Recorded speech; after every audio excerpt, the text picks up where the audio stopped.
الكتب يا فندم. ده مش هو وحده اللي بيطالب بكده على فكره، ما جاش في الكتب، يعني مش ده موضوع الجائزه اللي حصل عليها يا فندم. يعني دي مسؤوليتنا ولا يصح ان نسكت عنها.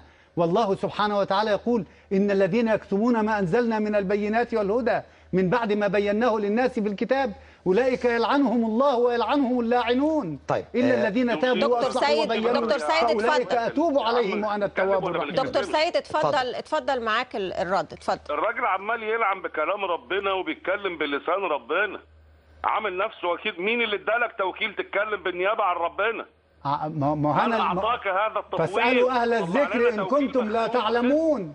في إيه؟ تسأل أنت تسأل. أسأل إيه؟ أنت تسأل العلماء، فاسألوا أهل الذكر من عدموش لسه.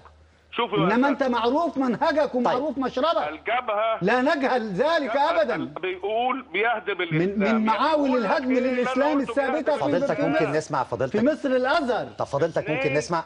اتفضل يا دكتور.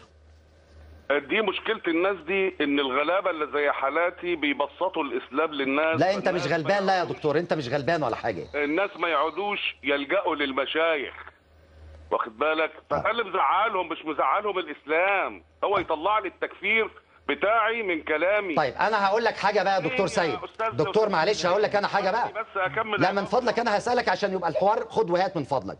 انت في اتهامات يا دكتور سيد ان انت اتهمت الرسول عليه الصلاة والسلام بأن هو لا خليني في قضية. معلش ما أنا بقول لك برأ الله ذمتك. خلينا في الدستور، بس أنا كمان عندي يعني أسئلة. الثانية في الدستور يا دكتور سيد دكتور سيد أول واحد يقول يا عمي يا عم أنت اسمعني.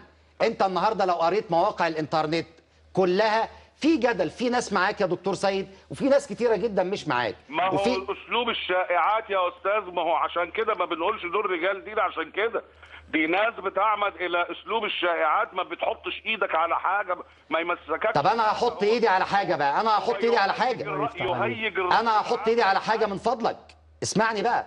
انت في اتهام ليك يا دكتور انك انت واحد من الذين بينقبوا عن النفايات في التاريخ الاسلامي وبتقدمه على ان هو ده الاسلام، وان اللي انت بتعمله تقريبا البعض سماه هو فقه النفايات. انت لا ترى في الدولة الاسلامية. لا اعتقد ان اسلامي فيه نفايات يا فندم.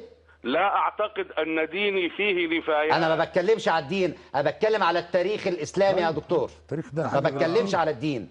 التاريخ الاسلامي كاي تاريخ انساني، ده تاريخ بشر مش تاريخ آلهة، وبالتالي هيبقى فيه نفايات عادي. وهو انت اما تنقد التاريخ الانساني بتاعك وتبين اخطائه تبقى دي المصيبه؟ بس ليس هو فرق بين التاريخ يا دكتور وانت عارف منهج كويس وفرق بين الاسلام. ما احنا قلنا لك تاريخ الاسلام حاجه والاسلام حاجه. تاريخ المسلمين حاجه والقران والسنه حاجه. طبعا. طيب خليك معانا يا دكتور، خليك معانا حضرتك. السيد تسمح لي اقول حاجه بس بسيطه صغيره. المادة الثانية في الدستور دي زي ما قلت لحضرتك أنا مش أول مرة أتكلم عنها، والهدف منها تذويب الفوارق بين المواطنين، وأن يشعر المواطن بانتماء للمواطن بالأرض للتاريخ. دي دعوة نبيلة ومحترمة. هو في حد اشتكى لك يا دكتور سيد؟ في حد اشتكى لك من المادة دي؟ يفتح عليك يا أستاذ، دي مهمتي. الله يفتح عليك. زي مهمة بقية الناس، ده كلام أنا كتبته مسؤول عنه، كتبته بقول لك من 5 سنين في روزا اليوسف على 3 حلقات للسيد رئيس الجمهورية. يعني ما شاء الله. وجانا رد السيد رئيس الجمهورية، قبض على المشوار بتاعه ده والمتابعة. يا عمي اقرا كلام الرئيس في المؤتمر التاسع. خليك معانا يا دكتور، خليك معانا. أستاذ صلاح عيسى، ماذا ترى